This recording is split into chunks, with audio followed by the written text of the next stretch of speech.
Todos los datos nos indican que nuestro país está en el límite. Estamos en el riesgo de perder toda la riqueza natural que tenemos, toda nuestra biodiversidad. Necesitamos hacer algo más integralmente y más coordinados. De eso lo haremos con la maestra Julia Carabias. A nivel mundial, México es uno de los países más ricos en biodiversidad y recursos naturales. Nuestra posición geográfica y variedad de climas hacen de nuestro territorio un lugar propicio para el sustento de una amplia gama de ecosistemas y especies naturales.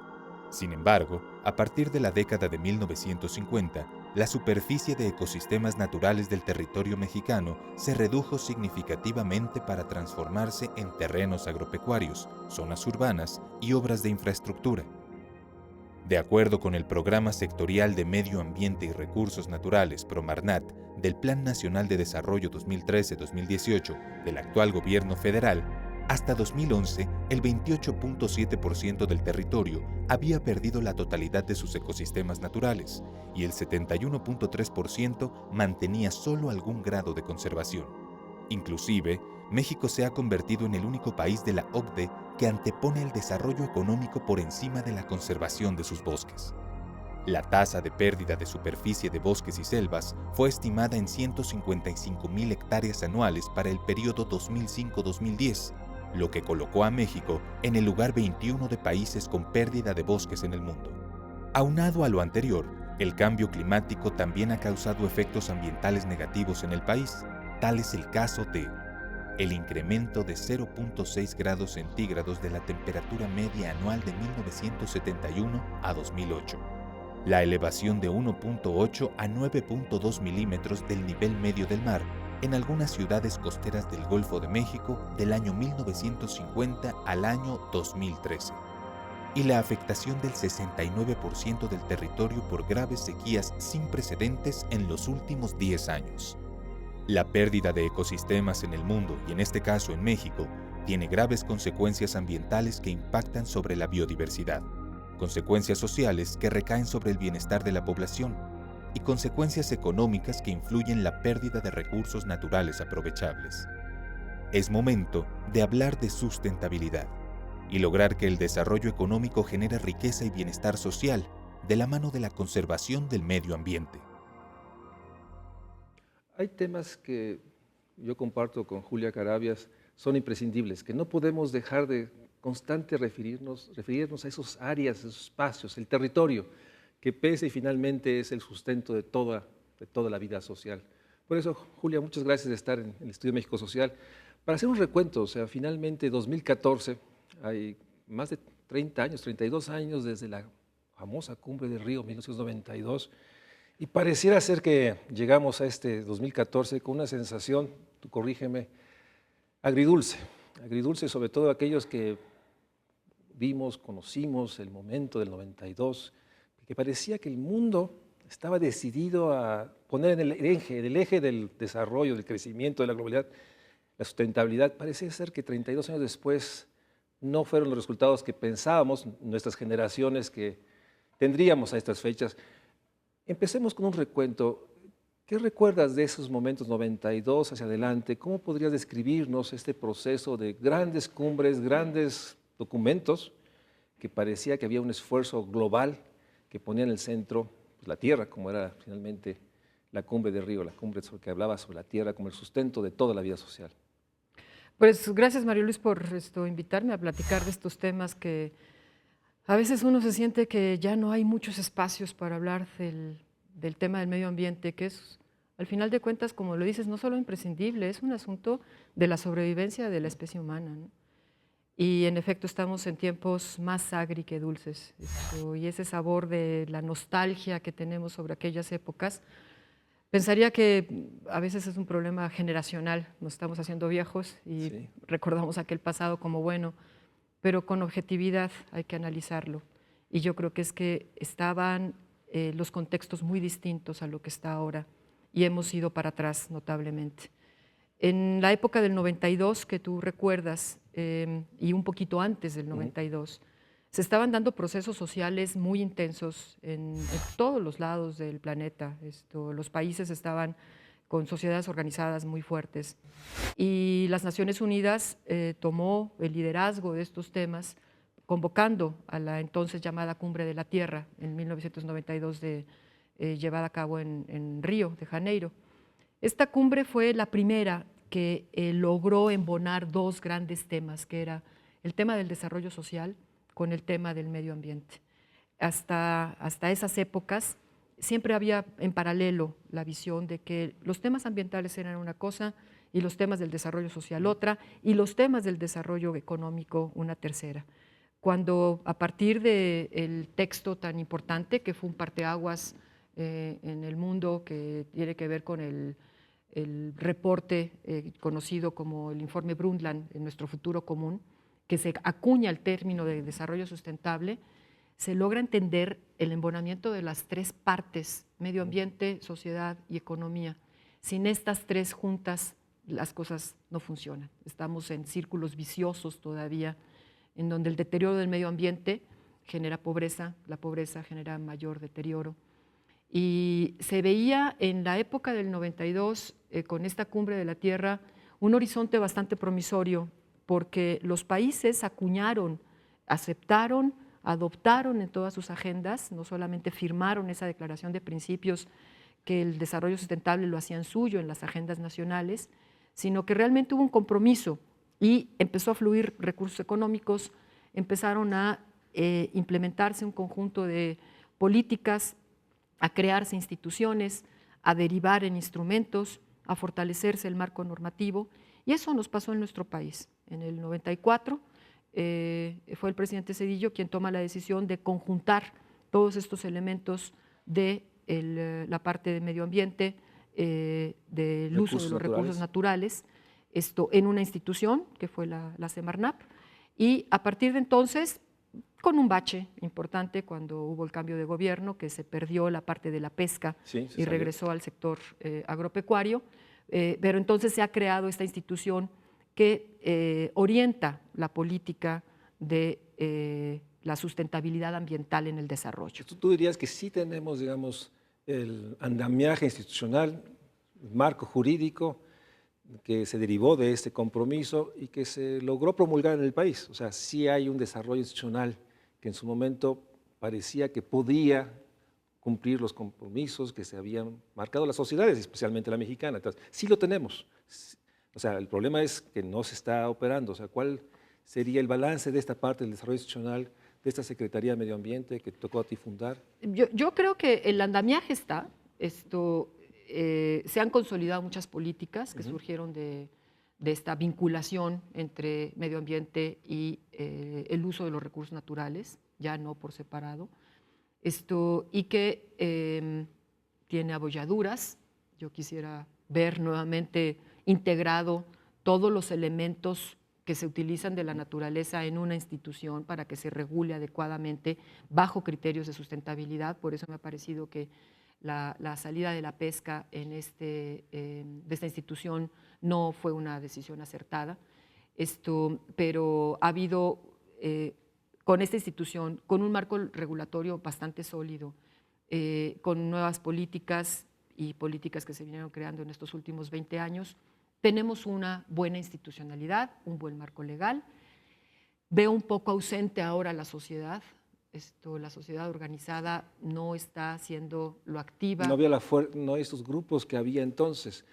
Hay muchos grupos que están actuando muy en lo local, que es importantísimo, pero esta visión de conjunto sobre el país para ir con el gobierno orientando el mejor rumbo. Se construyeron muchas de las políticas actuales, como la de conservación, y particularmente la de áreas naturales protegidas, con un enorme soporte de la sociedad. La academia, las organizaciones no gubernamentales, incluso el sector empresarial organizado, participó muy activamente en la construcción de este programa de áreas naturales protegidas. Es un programa de largo aliento.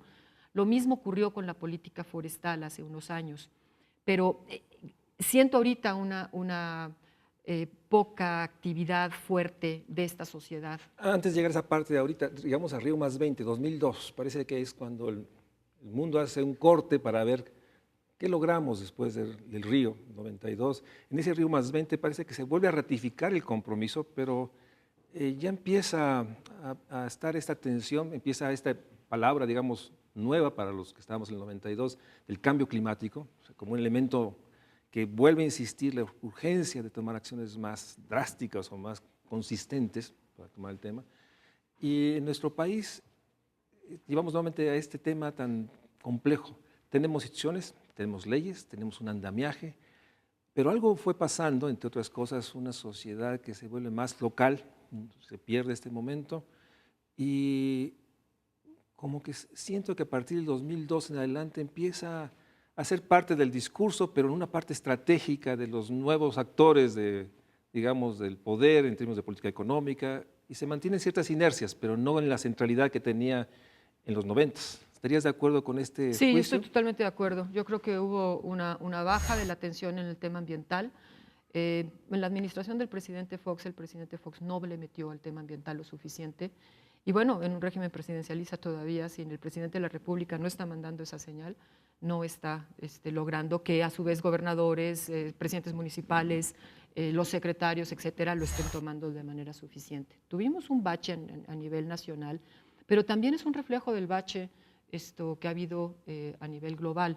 De la conferencia de Río surgen dos grandes instrumentos que fueron los que han ido pues dándole oxígeno a las políticas nacionales.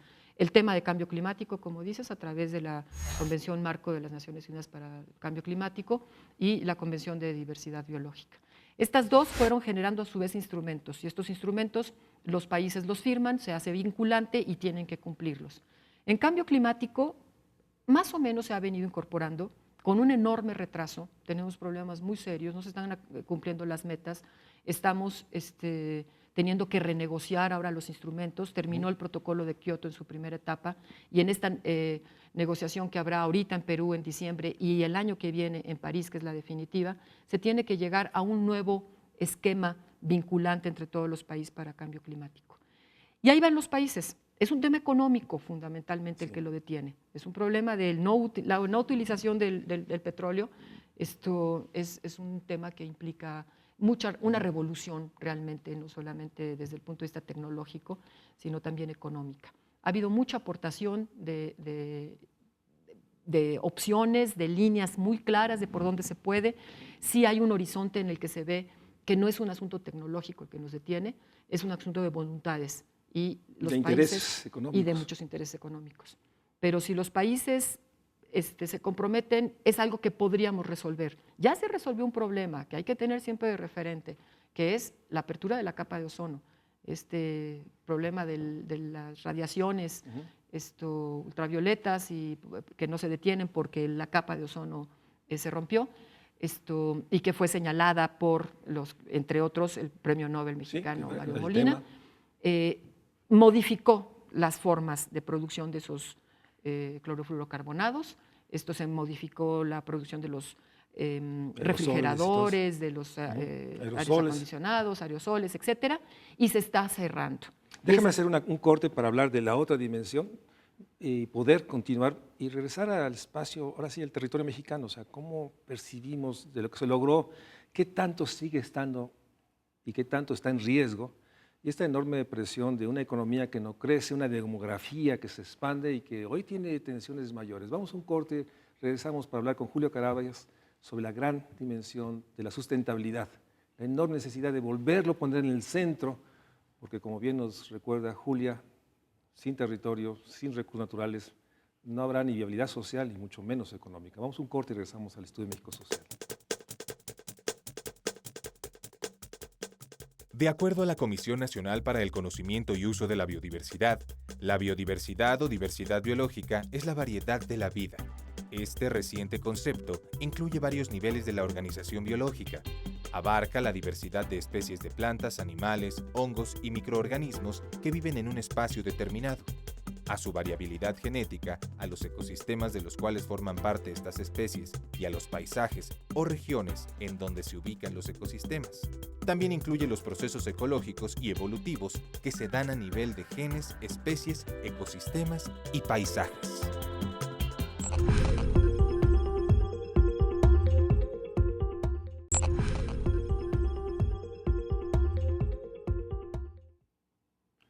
Julio, ya nos comentaste de que en el eje, digamos, del cambio climático, de alguna manera se logró ciertas cosas, ¿no? Finalmente el tema de la capa de ozono logró ponerse en el centro y hubo avances. Pero el otro eje que nos comentabas es de la biodiversidad. Ahí, ¿cómo podrías explicarnos qué ha pasado ahí? A diferencia del que comentábamos del eje cambio climático, que va lento pero tiene rumbo, en el caso del tema de la biodiversidad ha sido mucho más lento. Este no se ha incorporado suficientemente en las agendas nacionales, porque no es un tema que está pegando a las economías de nadie. Pero, explícanos, ¿qué debemos de entender por biodiversidad? La biodiversidad es la necesidad, cuando estamos hablando del convenio de diversidad biológica, es la necesidad de que la vida en el planeta se logre mantener y permita evolucionarse, se logre mantener como la conocemos actualmente y se permitan los procesos evolutivos a futuro que vienen desde hace 4.000 millones de años. Entonces, una especie, que es la humana, ha empezado a tener el control de todos los procesos naturales y ha entrado a intervenir en esos procesos naturales de una manera como nunca en el pasado. Intervenimos en el funcionamiento de la atmósfera y generamos los problemas de cambio climático.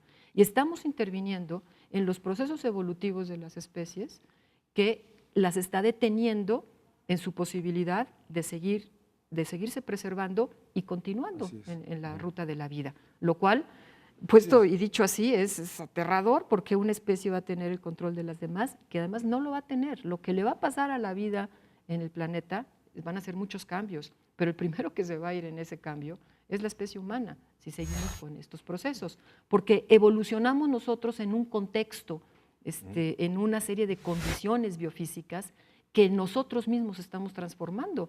Entonces, lo que pase a futuro es una de las especies más frágiles que existen. Además, hay muchas especies que están en peligro de extinción. Se estima que la tasa de extinción en la actualidad supera entre 100 y 1000 veces más de las últimas extinciones masivas que hubo, como en la época de los dinosaurios, que es la que más se conoce. Entonces, ¿qué es lo que está haciendo la especie humana sobre el territorio? Está transformando a través de procesos productivos que son insustentables, que no consideran las leyes naturales, que están rebasando los límites planetarios, los límites que la propia capacidad de carga de la naturaleza permite. Estamos rebasando la cantidad de recursos que sacamos, estamos regresando a la naturaleza muchos más desechos de lo que la propia naturaleza puede absorber, y esto está generando entonces cambios tan drásticos que son degradación de los ecosistemas, que ya un ecosistema natural se encuentra en serios riesgo de seguir operando como operaba. ¿Tú dirías que este es el mayor tema, digamos, de esta agenda? Para mí mucho más importante incluso que el cambio climático, porque el cambio climático tiene impacto sobre esto, pero esto es irreversible, absolutamente irreversible. Las especies que se extinguen no se van a volver a... Prácticamente no está en la agenda, hablamos mucho, pues está en bajo nivel de la agenda. Entonces sí tenemos una cosa que tenemos, que afortunadamente se consolidó, nació en 1992, hablábamos en el bloque pasado de esta fecha mágica. Esto es la Comisión Nacional de Biodiversidad, la CONABIO. Es una institución que se crea en ese momento, se mantiene, se fortalece, crece y va dando las pautas a partir de la ciencia y de la técnica necesarias para ir tomando decisiones en materia de biodiversidad. Esa es la mejor institución que hay, no en México, mundialmente. Está reconocida mundialmente como la jefa de estos temas. Y producto de este esfuerzo, ¿cuál fue el resultado? O sea, la CONABIO se funda y ¿logra qué? ¿Logra proteger áreas? ¿Cuál sería, digamos? No es ejecutora. La CONABIO da las bases. ¿Dónde está la biodiversidad? ¿Cuáles son las amenazas? ¿Cuál es la calidad de estos ecosistemas? Si están en buen estado, si están degradados, si están muy amenazados. Digamos, es una evaluación permanente. Es una evaluación permanente de nuestro capital natural. Así es. Y ha sacado incluso la CONABIO la obra más importante que ha hecho cualquier país. Hubo una evaluación global que se llama la evaluación global de los ecosistemas en materia ambiental, que lo hace las Naciones Unidas con muchas otras instituciones y organizaciones, y México la hizo a través de la CONABIO con la participación de más de 1000 académicos trabajando en esa evaluación. Entonces, sí se sabe cuál es el diagnóstico de este país, sí sabemos cuáles son las alternativas, sabemos perfectamente las amenazas, pero también hay muchas experiencias que se han documentado y que son alternativas que se deben de replicar y que deben de crecer. ¿Cuáles ha sido uno de los éxitos en estos temas? Las áreas naturales protegidas. Las áreas naturales protegidas es la mejor herramienta que se tiene hoy en el gobierno para poder proteger el territorio nacional en sus sitios en que son ecosistemas naturales en buen estado de conservación, que tienen especies emblemáticas, importantes, amenazadas, frágiles, que prestan servicios ambientales. No hemos hablado de la palabra servicios ambientales, que es muy importante. Son todos aquellos bienes y servicios que está recibiendo la sociedad a partir del funcionamiento y de la simple existencia de las especies en sus ecosistemas. ¿Pero qué significa? Déjame pensar. La Conavio logra limitar una zona, una área que es importante por los servicios ambientales que está dando, por los recursos que están ahí, flora, vegetales, animales, etcétera, la fauna, y incita a los ejecutivos a que delimiten esta área territorialmente y la declaran como tal. La Conavio lo que hace es que señala las zonas prioritarias del país por estas causas, ¿no? De servicios ambientales y de su biodiversidad. Entonces es el Ejecutivo, en este caso la Secretaría, particularmente la Comisión Nacional de Áreas Naturales Protegidas, la que se encarga de decir, bueno, en estas zonas la tenencia de la tierra es esta, estos son sus habitantes, vamos a hacer un área natural protegida, y entra en todo un proceso de acuerdo con la población local para decretar las áreas naturales protegidas.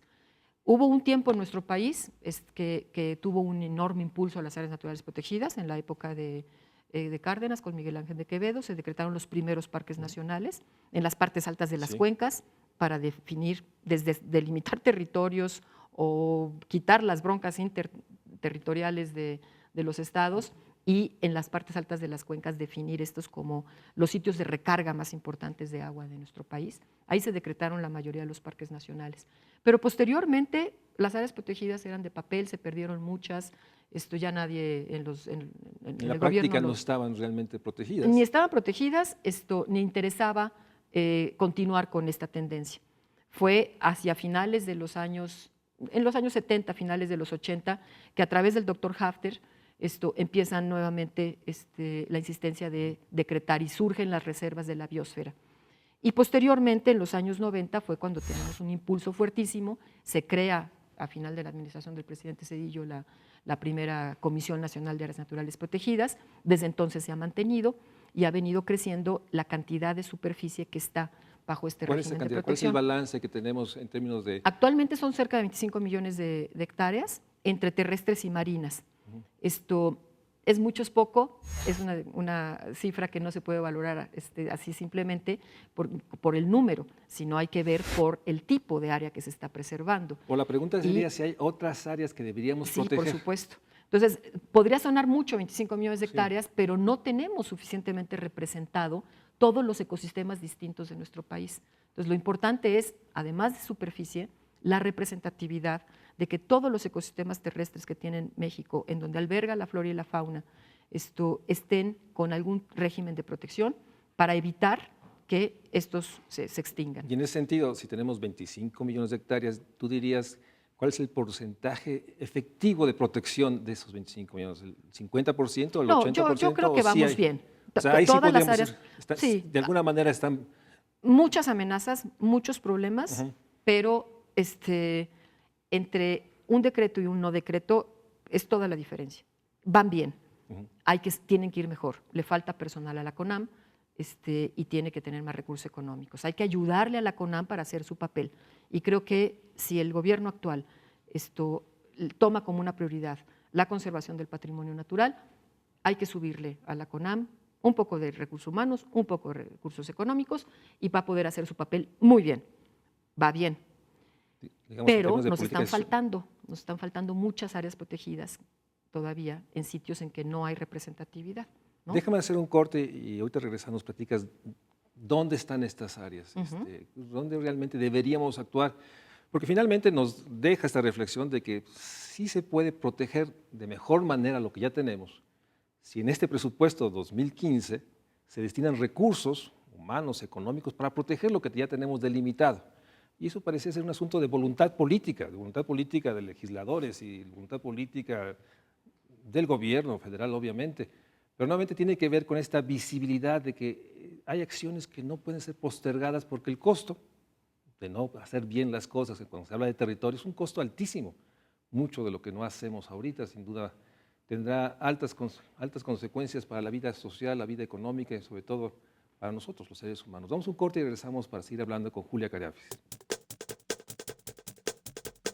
Según datos de Semarnat, México se encuentra entre los primeros 5 países con mayor riqueza de animales y plantas en el mundo.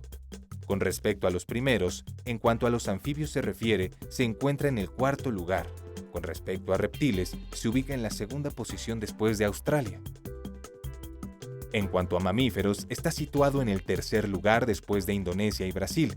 Y con respecto a plantas, ocupa el 5º lugar con más de 272,000 especies.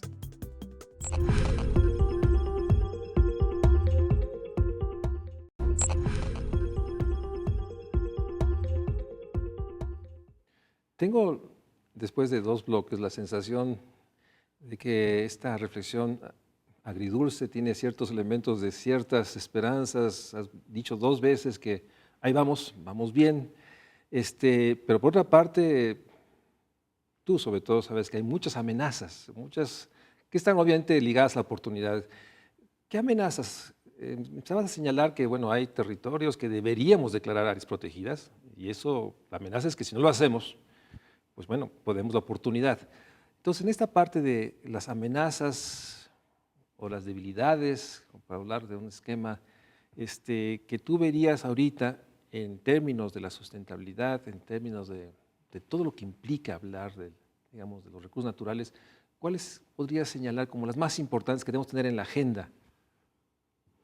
Yo creo que, así en letras grandotas, no podemos perder más del capital natural, del patrimonio natural nacional, porque uno, es la base del desarrollo, de ahí salen los recursos naturales, de ahí sale el agua, de ahí sale el oxígeno, ahí sale toda la materia prima. Ahí estás hablando de deforestación, estás hablando de contaminación a fuentes de agua, Así es. Estás hablando de degradación del territorio a través de esta minería abierta que hoy se ha vuelto uno de los grandes temas sociales de la devastación que implica las grandes áreas concesionadas. Yo creo que has dicho las 3 más importantes, te sumaría el saqueo de especies, el tráfico de especies, que para algunas es tremendo. La guacamaya roja pues está a punto de extinguirse en nuestro país por ese motivo.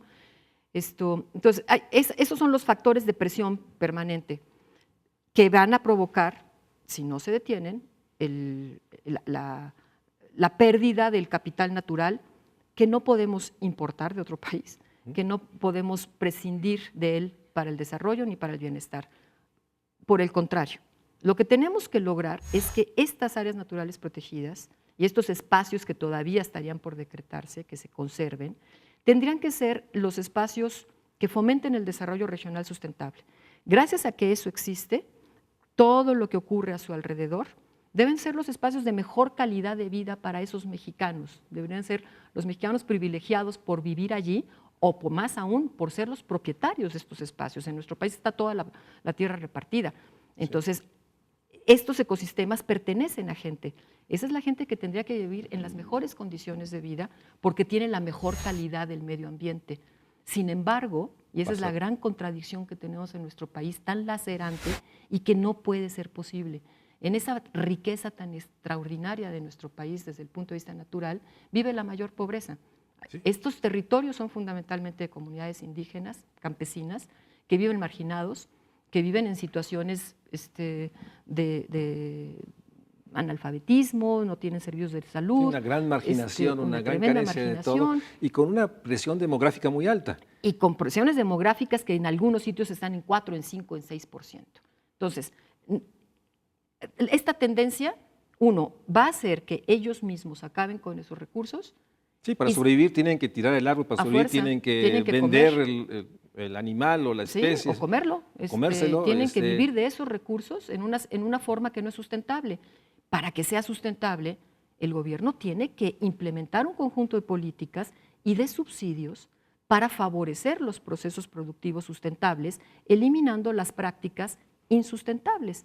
Y en ese sentido, poder crear regiones prioritarias de alta biodiversidad, con alta marginación, que superen la pobreza y que conserven el patrimonio natural.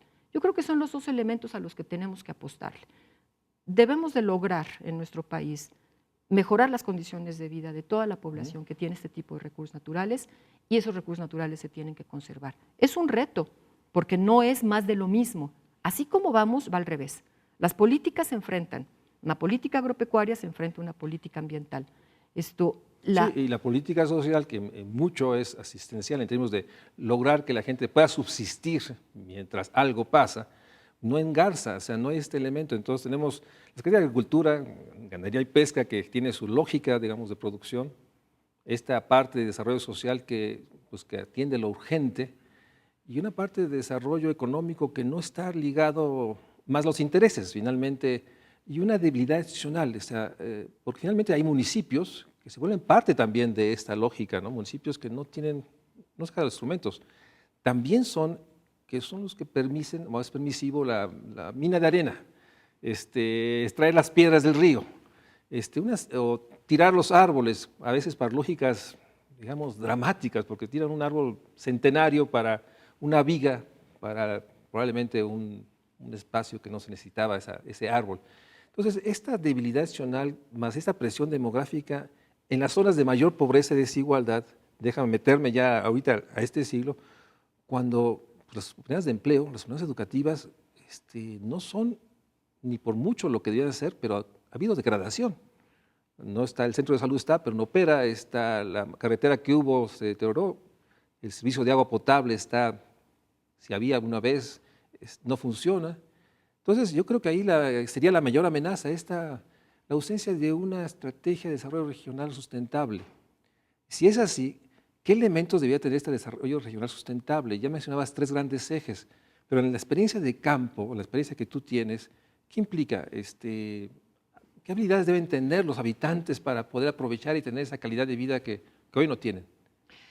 Antes de tratar de responder una pregunta tan difícil como la estás planteando, pero creo que acabas de decir un montón de cosas que son claves de este tema, déjame sumar el tema de la presión del desarrollo económico. Hoy parece que hay que tener un crecimiento económico a toda costa. De repente siento un discurso que estamos regresando a muchas décadas atrás, en donde por el empleo, por la necesidad de crecimiento, el resto se justifica. Y eso no lo podemos permitir ya hoy en día. No es que ese desarrollo económico, el medio ambiente no le vaya a ser un obstáculo. El medio ambiente no puede ser un obstáculo. El medio ambiente tiene que ser el potencial en el cual se finca ese nuevo desarrollo económico. Y precisamente estas son las regiones en las que ese potencial existe. Por eso el ayuntamiento, el municipio puede dar la autorización de extraer la piedra o la arena, pero el gobierno federal empuja minerías grandes en las áreas naturales protegidas. Y eso es inconcebible. Eso no lo podemos permitir. Pero ahí va, y va muy fuerte. Sí, o desarrollos turísticos gigantescos. Los megadesarrollos turísticos, cuando tiene que ir en este tipo de espacios, los desarrollos de bajo impacto. El territorio nacional es muy grande y hay para todo. Entonces, la gran minería, el desarrollo turístico fuerte, etcétera, fuera de las áreas protegidas. Y dentro de las áreas protegidas, una lógica distinta, que son muchos espacios en México que podrían tener esta nueva forma de desarrollo. No resulta tan oneroso desde el punto de vista económico, es de concentrar recursos.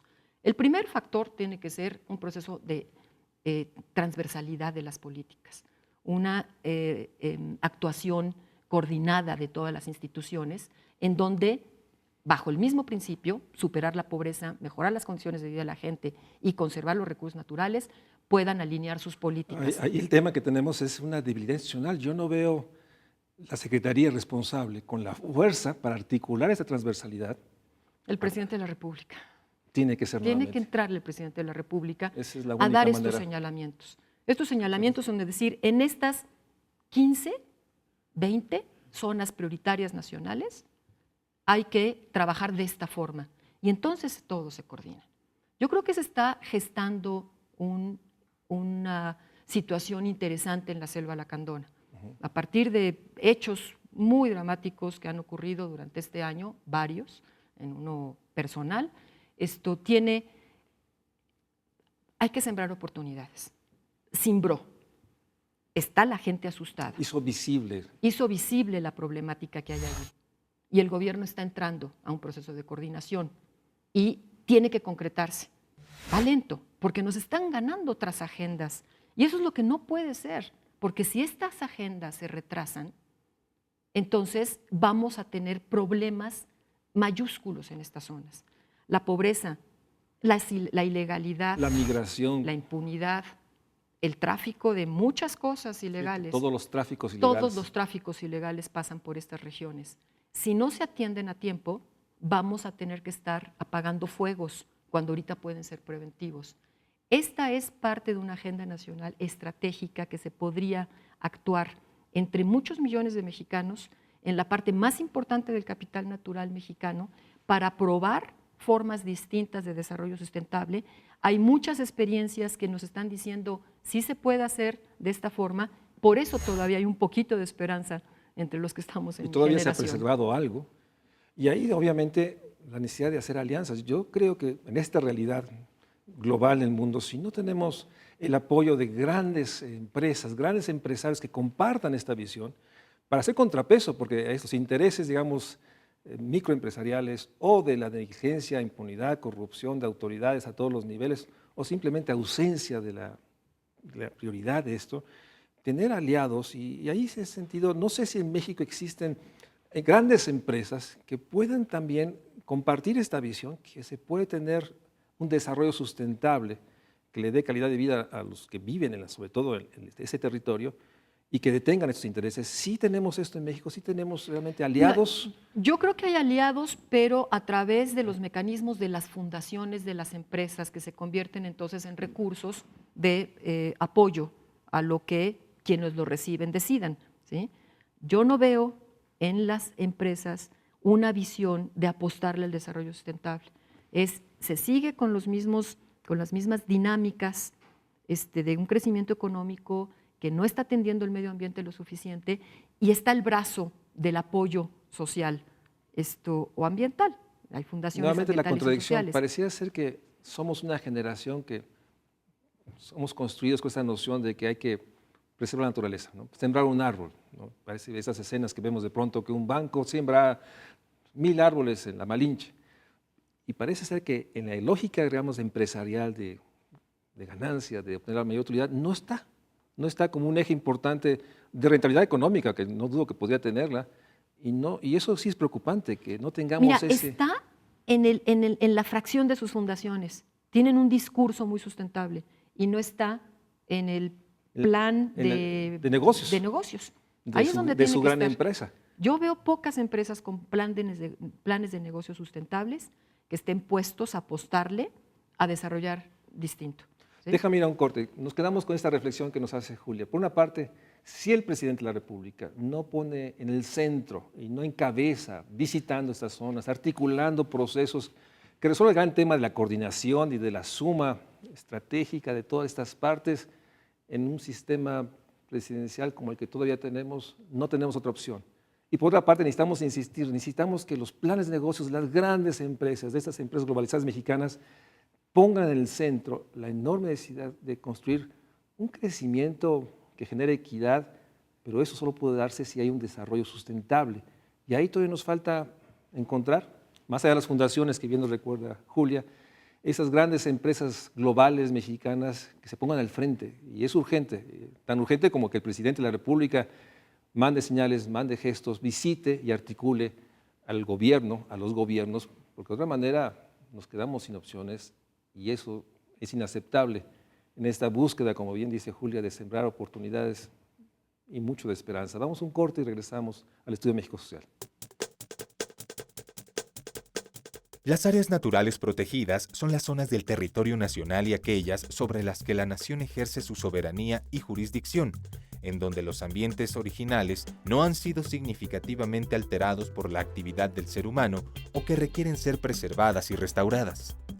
De acuerdo a la Comisión Nacional de Áreas Naturales Protegidas, algunas de las zonas protegidas son Parque Nacional Archipiélago de San Lorenzo, Parque Nacional Bahía de Loreto, Reserva de la Biosfera Bahía de Los Ángeles, Canales de Ballenas y Salsipuedes, Parque Nacional Archipiélago de Espíritu Santo, Parque Nacional Cabo Pulmo y la Reserva de la Biosfera Isla Guadalupe.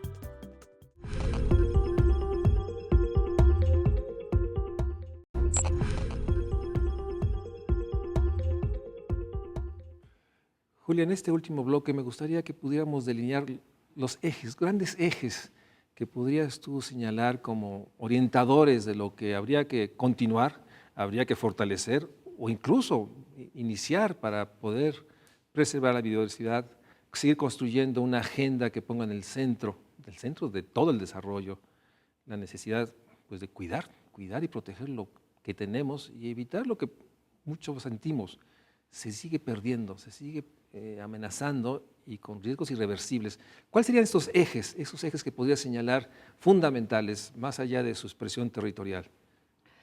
Pues mira, yo creo que como líneas así generales nacionales, la producción, la seguridad alimentaria, que tiene que ver con muchos temas, pero que el tema ambiental en la seguridad alimentaria es básico. Lograr la sustentabilidad de la producción de alimentos, esto es uno de los grandes temas. Y no nos estamos acercando. La investigación en términos alimentarios se ha detenido y hay toda una agenda bien compleja de los transgénicos, de los pesticidas, de la contaminación, y más la etcétera. Histórica presión de la ganadería extensiva que sigue arrasando. Por supuesto. Y en eso también se incluye el tema de la pesca, ¿no? Porque alimentos y pesca en México es parte del eje. Sí. Y no vamos bien allí. No hay una sustentabilidad en la producción de alimentos. Entonces, ahí hay que meterle muy fuerte. Y tiene que ver con los recursos naturales, por supuesto. Claro. El otro es el de la energía. También la producción de energía, no solamente en el componente de los hidrocarburos, que eso todo es un tema ambiental que tiene que ver más con el cambio climático y la contaminación, sino también con la forma en que la energía al producirse impacta sobre los ecosistemas naturales. Quiero señalar así como un solo ejemplo. Vuelve a haber una insistencia en la presa del Usumacinta. El Usumacinta no puede tener presa. El Usumacinta, el que se represe el Usumacinta como se represó el Grijalva sería un error garrafal, a lo cual la sociedad nos vamos a poner, pero… Con todo. Con todo, aunque sea lo último que hagamos. Y ahí déjame poner el acento, también esa realidad de que los hogares más pobres siguen calentando sus alimentos, siguen teniendo claro. Recolectando leña o tirando árboles. Digo, es parte, la pobreza también genera este con proceso. Un impacto fuertísimo en los ecosistemas naturales. Entonces, todo el tema energético desde la parte de la biodiversidad tiene también un componente muy importante que no lo estamos abordando de manera suficiente. Agua limpia para todos. Eso que agua limpia para todos suena muy obvio, es un derecho humano. Concretarlo pasa forzosamente por la conservación de los ecosistemas naturales, porque al final de cuentas el agua no sale de los tubos, el agua sale de los ecosistemas. Ese ciclo hidrológico requiere ecosistemas sanos. Si no hay ecosistemas sanos, no va a haber agua limpia, y menos para todos. No, y sobre todo esta dimensión que tenemos 10 millones de mexicanos que no tienen agua, 11 millones que no tienen drenaje, y obviamente esto gravita, pues obviamente en términos de contaminación, en términos de un uso de la poca agua que tienen de la manera más ineficiente posible. Entonces, nuevamente, la desigualdad y la injusticia de estas zonas que son originarias probablemente ahí están los grandes inicios de los sistemas hidrológicos en el país, pero la población territorialmente en esas zonas siguen careciendo de agua. Por supuesto. Esos son los servicios ambientales a los que nos referíamos hace un momento, de cómo estos ecosistemas naturales están dando un conjunto de servicios, alimentos, materia prima, agua, oxígeno. Pero no la población que estamos acabando. Se está acabando para la población local y para el resto del mundo y del planeta, al final de cuentas, ¿no? El otro gran eje sería la conservación de ese patrimonio natural, de ese capital natural remanente, en el sentido de lograr áreas que permitan la continuidad de la vida y de la evolución, y tener las zonas de amortiguamiento en donde el desarrollo de estos sitios sea un desarrollo rural, sustentable. ¿Pero cómo lo hacemos? Porque obviamente no podemos cercar estas zonas, poner vallas. No, al contrario, tiene que haber un flujo con lo de fuera, porque si no, no da.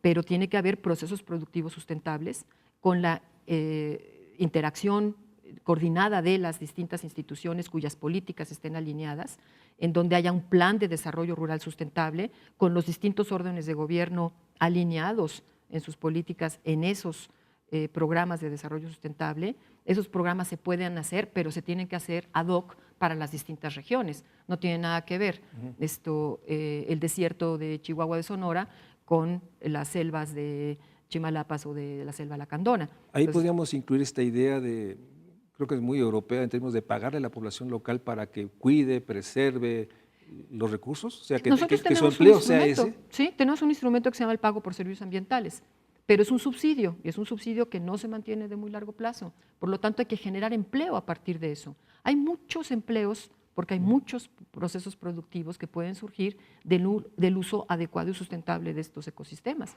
como puede ser el manejo forestal sustentable, la utilización de las flora y de la fauna de manera sustentable, el ecoturismo. Hay un conjunto de acciones que se pueden hacer para que se genere el empleo y el ingreso a partir de esto. Y no quiere decir que todo sea intocable.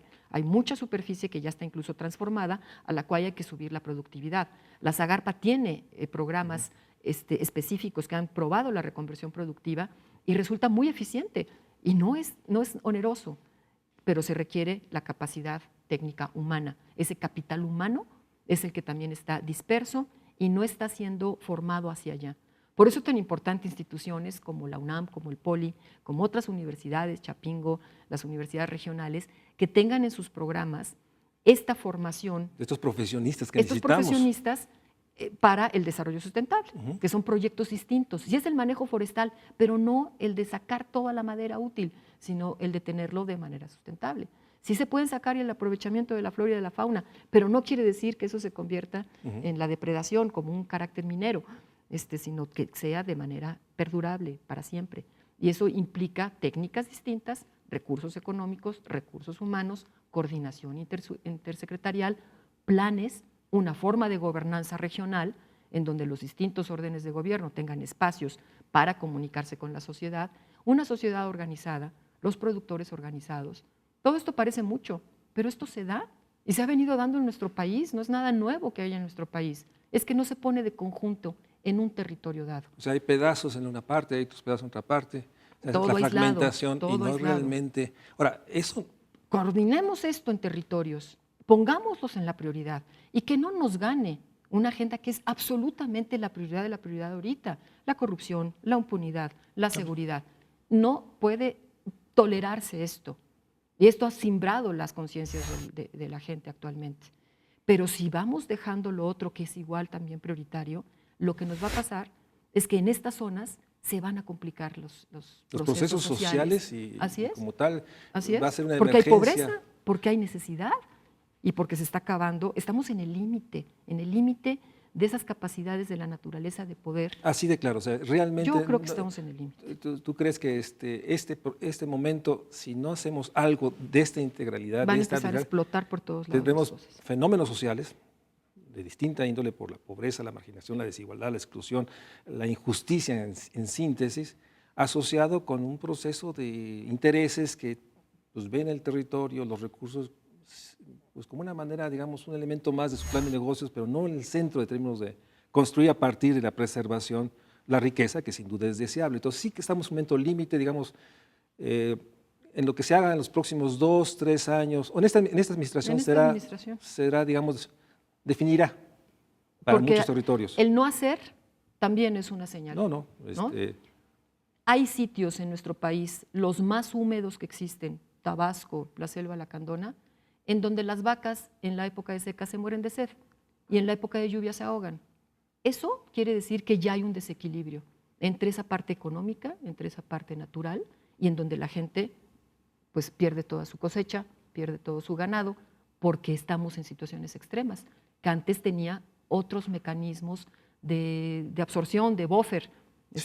Ya no de amortiguamiento. Ese amortiguamiento se está perdiendo, por eso hablo de situaciones de límite. Estamos ya en las fracciones de superficie forestal. Menos de eso empiezan a extinguirse las especies. Menos de eso la gente no puede comer. Menos de eso tiene que. Entonces hay que cambiarlo de manera radical. Estos resultan verdaderas transformaciones, revoluciones sociales, económicas, ambientales que puedan ponerse en práctica en los territorios. El conocimiento existe. Existen los recursos humanos y existen los recursos financieros, pero no están puestos y no están colocados en el sitio. En la selva lacandona se han derramado miles de millones de pesos, tú lo sabes. Sí. No se han generado empleos. Y entonces la gente sigue igualmente en la pobreza, con una gran diferencia. Cada vez tiene menos recursos naturales. Ya no tiene los mismos arroyos por los que podía beber. Ahora tienen que conseguir agua de otra manera. Sí, ya la presión llegó a un límite. Pues con este comentario concluimos que espero que sean muchos programas. La urgencia, la realidad de, como bien nos dice Julia Carabias, estamos en los límites. Podemos hacer mucho más, podemos detener, pero si en esta administración, en este proceso, digamos, de este sexenio, no logramos articular una visión de desarrollo sustentable que logre articular, va a ser irreversible, y en ese sentido creo que lo que tendremos que insistir es que podemos detenerlo, podemos preservar y generar una vida digna para los que viven, pero sobre todo una posibilidad del país en sí mismo, porque no hay manera de sustituir lo que nos da la tierra, la naturaleza, no hay recursos económicos. Y creo que en ese sentido, Julia, muchas gracias por nuevamente insistir en esta agenda y tratar de que desde la Presidencia de la República, desde las grandes empresas, se incorpore la enorme urgencia de poner el desarrollo sustentable como el centro de un México social, que de otra manera es impensable. Más allá de garantizar derechos humanos, yo creo que el más importante es lograr la sustentación territorial que permita esta vida digna que todos aspiramos. Muchas gracias, Julia, y espero pronto tenerte aquí. Y gracias a ustedes por acompañarnos.